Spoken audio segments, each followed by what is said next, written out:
Rising costs, debt-ridden balance sheets, and a renewed focus on profitability weighed on the embattled media sector as investors quickly punished companies struggling to turn a profit. Yahoo Finance's Canal joins us now with the breakdown.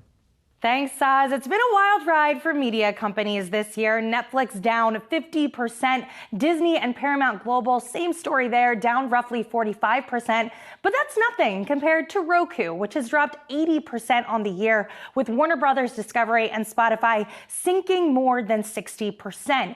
In this year alone, the stock market wiped a whopping $500 billion plus off of the market caps of major media giants, with more pain expected in 2023. So how did we get here and what could happen next? Let's start at the very beginning. 2022, post-COVID, post-stay-at-home trade, and we saw subscriber growth levels slow. Netflix lost users 2 quarters in a row during the first half of the year, while NBC's Peacock saw zero growth at all in the second quarter. So amid that slowdown, coupled with those declines seen in linear television and a shaky macro environment, investors shifted focus to profitability. Are you a business that can make money?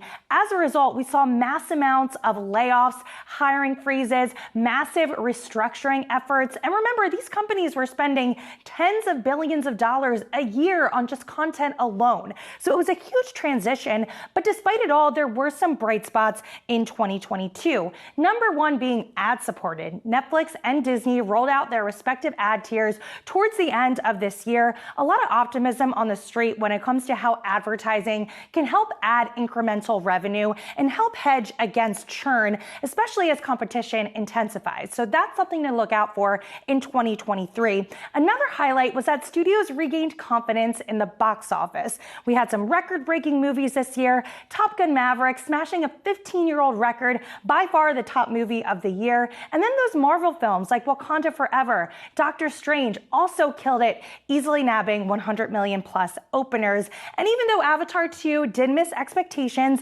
industry executives still say the film will outperform and continue to add box office dollars throughout the holiday season and into 2023. So theatrical, not fully back to those pre-pandemic levels, but not as pessimistic as things seem to be in 2021. And then finally, another thing to watch will be more media mergers and acquisitions. As profitability is pressured, M&A is often the go-to solution. There's lots of talk on the street that Paramount could be unloaded.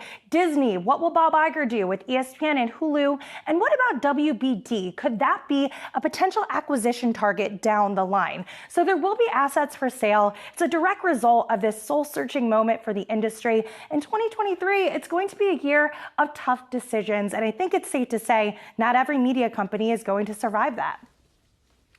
Well, I guess we'll see what that means for this coming year. That was Yahoo Finance's Allie Canal breaking down the year in media. We'll be watching to see what 2023, of course, holds for the industry.